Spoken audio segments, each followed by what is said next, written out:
Atenção Cruzeirenses da rede 6-1 para o top de 6 segundos.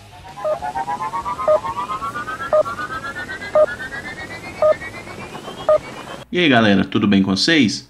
Bom, seguindo aqui aquela lógica de analisar times, né, do futebol mundial, resolvi trazer isso aqui para o nosso cenário, né, para o futebol brasileiro, e escolhi começar, né, fazer o primeiro clube sendo o nosso primeiro grande adversário na temporada, que vai ser o São Paulo pela Copa do Brasil. Jogos que serão aí nos próximos 2 meios de semana, né? Vamos encarar o São Paulo primeiramente fora e decisão no Mineirão para ver quem segue adiante na Copa do Brasil. Como vocês podem ver aqui, eu coloquei o elenco todo do São Paulo, que é gente pra cacete aqui, né?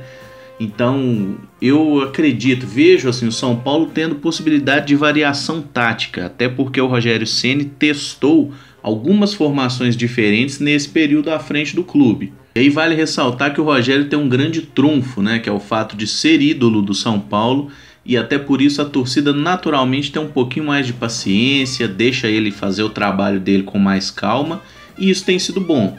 O São Paulo iniciou a temporada marcando muitos gols, né? Inclusive iniciou a temporada sem fazer gols na Florida Cup, não marcou gols, mas conquistou o título, passando nos pênaltis. Inclusive a final foi contra o Corinthians, né? Já venceu um rival assim no segundo jogo da temporada, mas são amistosos, né? Primeiro jogo do Campeonato Paulista, o São Paulo já tomou um 4-2 do Audax, que viria a ser rebaixado no próprio Paulistão. Aí a gente vê como que esses primeiros jogos da temporada dizem pouco sobre o que é o torneio, né? E a partir daí o São Paulo teve uma melhoria, especialmente no aspecto ofensivo, em que começou a marcar muito gol, mas também teve problemas ali, especialmente na defesa. O São Paulo ficou muito tempo sem conseguir ter um clean sheet, como eles chamam na Inglaterra, né? Que é o jogo sem sofrer gol. O São Paulo teve muita dificuldade com o goleiro, já testou 3 goleiros na temporada, e nenhum deles é uma unanimidade até o momento. Enfim, o São Paulo ele considera que tem aí problemas no setor de defesa.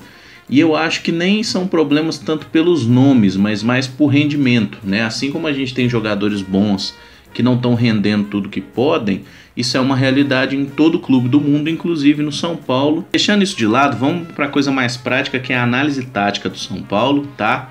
Que eu vejo o time paulista jogando num esquema, um 4-2-3-1. É parecido com o que o Cruzeiro joga, né? Esse esquema, mas tem diferenças aí, especialmente pela característica dos jogadores, tá? Então aqui o São Paulo tem 3 goleiros, né? Para escolher um, né? Inclusive é algo difícil escolher um aqui.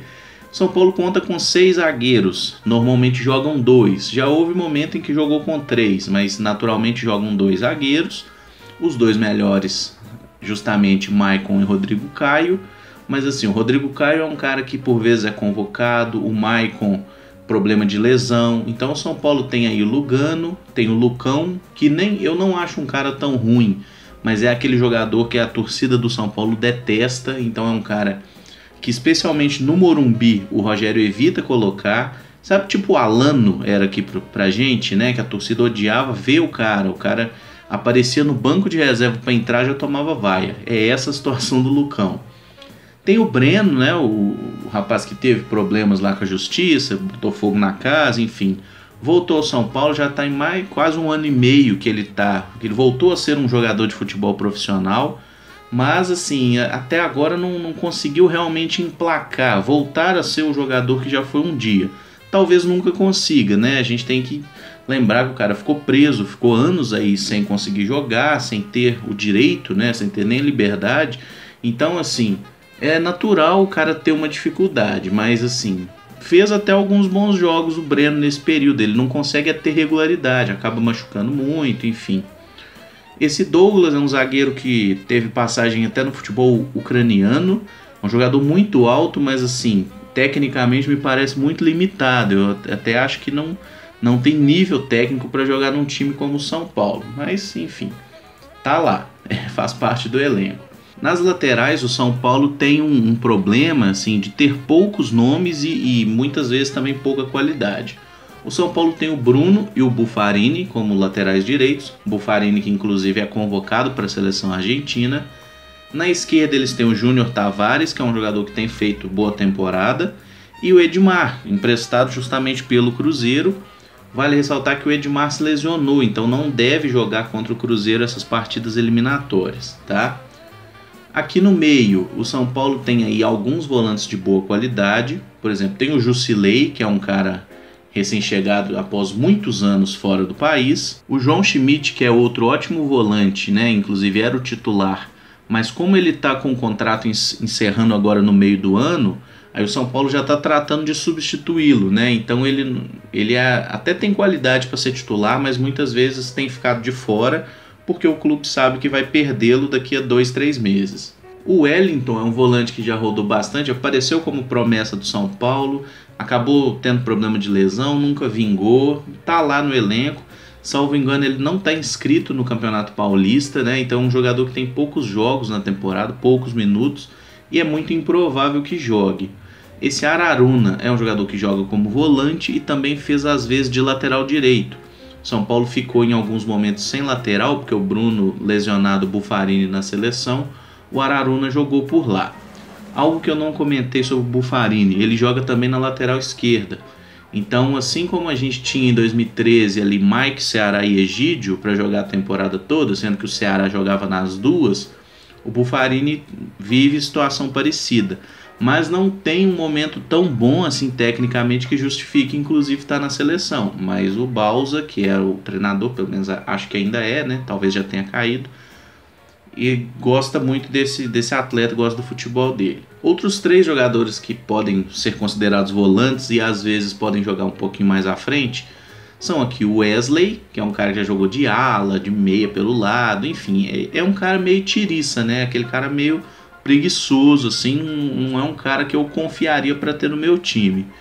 Mas, apesar de até ter alguma qualidade técnica, só que ele é um cara meio estranho mesmo, meio assim, ó, sangue ruim, preguiçoso e tal.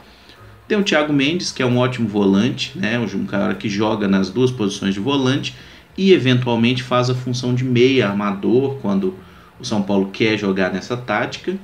Tem o Cícero, que é um jogador que eu gosto muito, acho um ótimo meia, mas ele joga às vezes como volante, ele sabe também jogar como volante.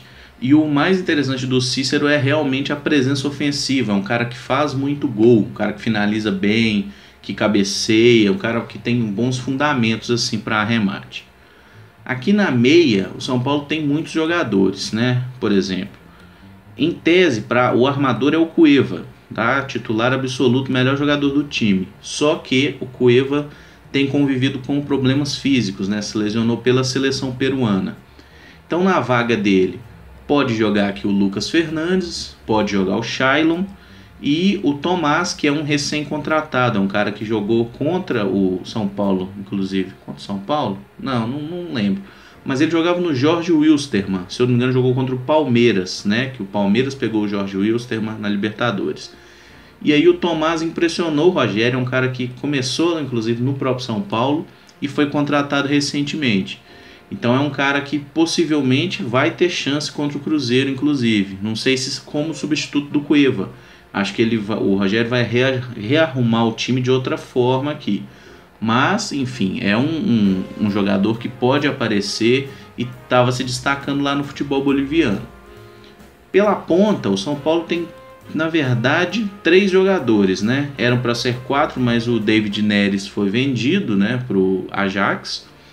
E aí o São Paulo tem 3 jogadores aqui para 2 funções. O interessante é que tanto o Wellington Nem quanto o Neilton ou Luiz Araújo sabem jogar pelos 2 lados. E alguns elementos como o próprio Shailon, Lucas Fernandes e o Tomás, e até o Cueva, sabem jogar pelo lado numa necessidade. Então, assim, o Wesley também pode jogar pelo lado, enfim.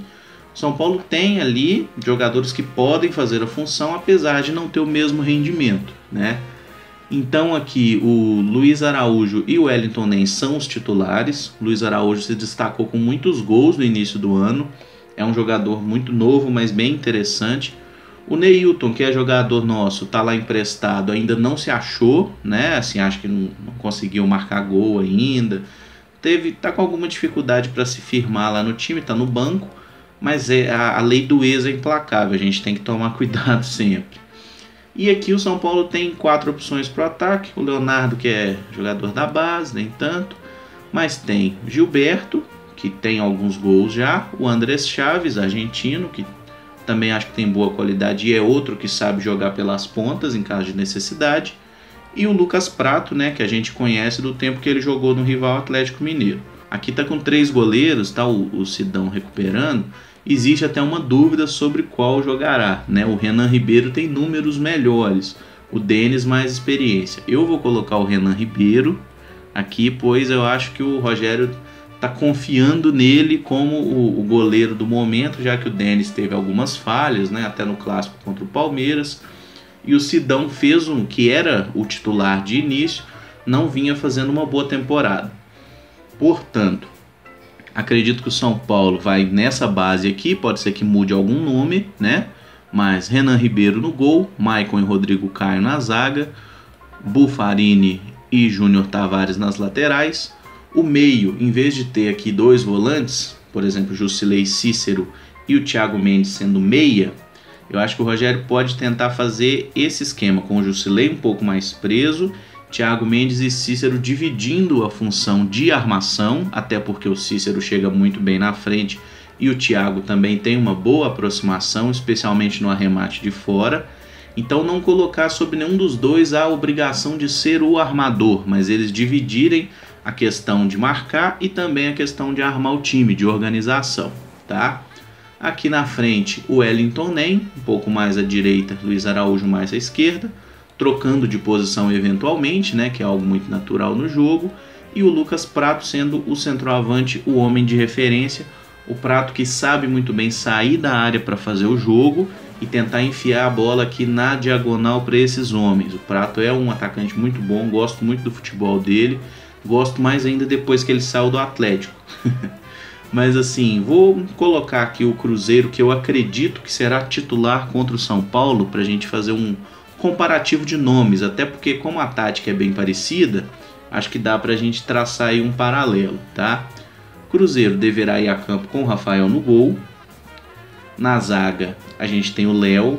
Eu iria com o Léo, não é o meu preferido. Eu preferia o Dedé, mas talvez o Dedé não esteja fisicamente pronto, até porque ele vai jogar no domingo. Então entendo a opção pelo Léo e Manuel. Claro, Manuel tem que ser poupado, porque na minha visão, é o melhor zagueiro do Cruzeiro em campo desde 2015, desde que o Dedé não esteve mais disponível. O Manuel é o nosso melhor zagueiro na minha visão. Aqui o Caicedo, talvez o Caicedo poderia ser uma opção para jogar e enfrentar o Prato. Mas o Léo, se vocês lembram o clássico da Primeira Liga, né, lá no segundo jogo da temporada, o Prato ainda estava no Atlético e o Léo e o Manuel marcaram muito bem o Prato aquele dia. Foi bem anulado mesmo, o Cruzeiro fez um jogo muito bom aquele dia, o Atlético praticamente não criou nada. Então eu acho que Léo e Manuel são uma boa dupla para esse jogo, até por já estarem entrosados e jogando sempre juntos. Lateral direito vai ser o Ezequiel, né? Um cara poupado aí nas 2 últimas partidas, um cara que estava com problema físico. E o Diogo Barbosa, o lateral esquerdo, para mim um dos melhores jogadores do Cruzeiro em 2017, um lateral que vem fazendo uma temporada muito boa. Então o Diogo é um elemento bem importante aqui do nosso time. Aí aqui, o Henrique está indisponível, né? Já ia botar o Henrique aqui no time. A gente tem o Ariel como segundo volante, né? Eu vou colocar ele porque o Hudson tá aqui no banco. Isso. Hudson é o primeiro volante, tá? Então, até por isso eu acredito que o Hudson vai bater bastante com o Cícero nesse confronto aqui. O Ariel Cabral sendo o segundo volante, o cara que carimba mais a bola e sai mais para o jogo, né? Que tem mais qualidade técnica, mas não marca tão bem. Esse duelo, se for Ariel Cabral com o Thiago Mendes, me preocupa, porque o Thiago Mendes tem muito mais vigor físico, é um cara que tem velocidade, que se movimenta muito mais, e o Ariel é um jogador bem mais lento, mais pesado, cadencia mais o jogo. Então, assim, no momento que o São Paulo tiver a bola, isso me preocupa um pouco, por exemplo, de infiltrações do Thiago Mendes que podem causar desequilíbrio na zaga do Cruzeiro, tá? Acho que o Thiago é um jogador muito bom, que é um dos nomes que o Cruzeiro tem que tomar mais cuidado desse time de São Paulo mesmo.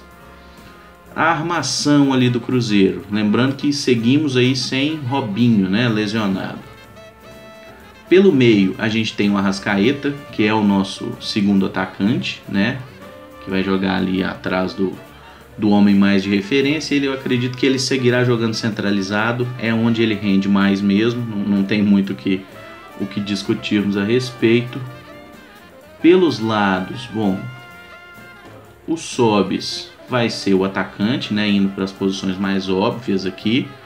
O São Paulo tendo esses dois zagueiros para marcar o Sobis. Lembrando que a saída do Sobis da área para a infiltração do Arrascaeta talvez seja a grande virtude que o Mano conseguiu botar no time do Cruzeiro em 2017. Então o Sobis é um cara que ele ajuda muito, não só com gols, mas também com assistências, com movimentação, criando espaços, né? É um jogador que joga muito para o time. Os nomes que estão faltando no Cruzeiro aqui: Thiago Neves, acredito que entra como um meia um pouco mais pela direita, e Rafinha, que eu acho que será um meia um pouco mais pela esquerda. Aí aqui lembrando, o Rafinha está jogando até pela indisponibilidade de Alisson, de Robinho, né? Então assim, o Cruzeiro está sem alguns dos seus titulares por lesão. O São Paulo, acho que apenas o Cueva, né, que é de fato um titular, que está fora do time. Essa questão do Rafinha com o Thiago Neves, né? Só recapitulando, o Rafinha pode jogar pela direita, o Thiago mais à esquerda, em algum momento que o Mano julgar necessário, mas em estrutura básica eu diria que é Rafinha na esquerda e Thiago Neves como meia direita. Pontos fracos e fortes. Bom, acredito que o São Paulo tenha como ponto forte, primeiramente, sua dupla de zaga, né, Maicon e Rodrigo Caio, estando os dois 100%, é uma dupla de zaga muito forte. O trio de meio campo aqui, Jusilei, Thiago Mendes e Cícero, é muito bom no combate. Então se o São Paulo está à frente do marcador, o Cruzeiro naturalmente vai ter dificuldades para conseguir criar oportunidades, porque os três caras sabem marcar muito bem. E esses dois homens de lado voltam aqui para ajudar na marcação. O trio de ataque, né, Prato e especialmente a velocidade de Wellington Nem e Luiz Araújo, é outro trunfo do São Paulo. O que pode ser assim um problema? Bom, pelo que eu vi esse ano pelo menos, o Wellington Nem tem desperdiçado muitas oportunidades de gol, não está finalizando bem. Luiz Araújo não é um jogador muito experiente, então a gente não sabe como ele sentirá esse tipo de jogo, tá? E os laterais do São Paulo eu acho que são um ponto preocupante para o tricolor, algo que o Cruzeiro pode explorar bem. O que eu acho que é ponto forte ou fraco do Cruzeiro? Como eu falei do Ariel Cabral, que é um jogador que faz uma boa temporada, mas o duelo com o Thiago Mendes me preocupa, se realmente isso aqui se desenhar, tá? Me preocupa um pouco a condição do Ezequiel, como que ele vai se comportar nesse jogo. Ele que foi muito bem nos dois clássicos que o Cruzeiro jogou na temporada, um jogador que marca bem, mas é um cara que faz muita falta, né? E assim, ele toma cartão, e nos dois clássicos ele tomou cartão, fez algumas faltas, até apela de vez em quando. Então eu me preocupo um pouco com o Luiz Araújo. Se ele faz uma partida endiabrada, por exemplo, ele pode causar problema ao Ezequiel, inclusive no que diz respeito a cartão, né? A perder algum jogador expulso. O Hudson, que é um dos personagens da partida, né, um ex-jogador do São Paulo, atleta do tricolor que está emprestado ao Cruzeiro, é um cara que pode ser muito importante nesse jogo, porque é um jogador que tem a bola aérea, que é um dos pontos importantes do São Paulo e deficitários desse elenco do Cruzeiro, né? Tanto que eu vejo o Hudson jogando na vaga do Lucas Romero, por exemplo, justamente por ter mais estatura e uma condição física mais imponente, né? Já que o Romero é um tampinha, mesmo que eu ache ele muito mais jogador que o Hudson, ele é baixinho, então não dá para discutir com os fatos. E assim, eu vejo que é um duelo muito equivalente em aspectos como o potencial disso. Eu acho que o São Paulo tem um potencial muito bom de crescimento com esse grupo. Talvez tenha problemas em alguns setores, né, de elenco, assim, de má formação do elenco.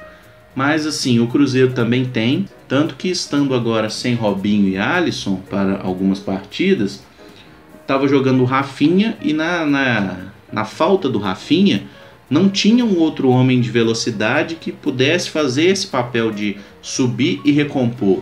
Então, se o Mano quisesse, por exemplo, deixar o Thiago Neves fora desse jogo para botar um time que marca melhor, um pouco uma linha aqui mais compacta, né, nessa marcação, ele não conseguiria, porque ele tem como opção o Elber. O Elber, que é um cara assim taticamente irresponsável, que marca mal.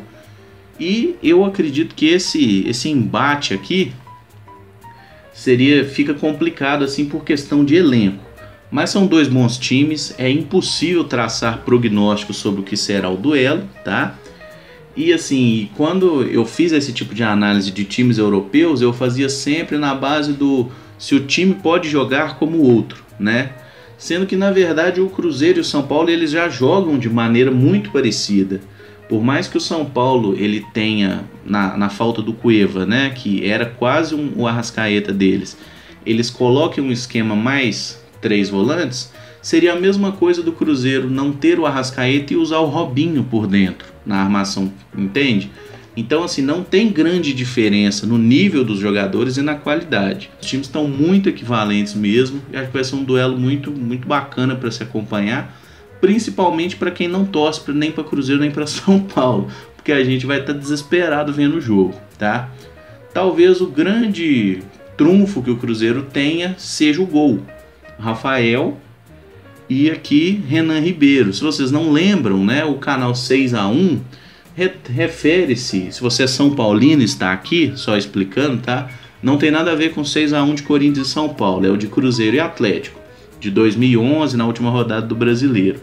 E naquela ocasião, os goleiros de Cruzeiro e Atlético eram justamente Rafael e Renan Ribeiro. Então fica aí a curiosidade para esse confronto interessante. E assim, é difícil traçar prognósticos mesmo. Queria apenas a opinião de vocês sobre o que vocês acharam dessa análise, se você acha que algum dos times vai com formação diferente, se você concorda, discorda. Deixa a opinião aí nos comentários, vamos trocando essa ideia, beleza? Gente, obrigado por acompanhar, tá? Peço que deixe o like aí para fortalecer o canal, que se inscreva aí também para dar essa moral pra gente. E é isso, tô aberto à discussão aí nos comentários. Um abraço, gente, até o próximo vídeo.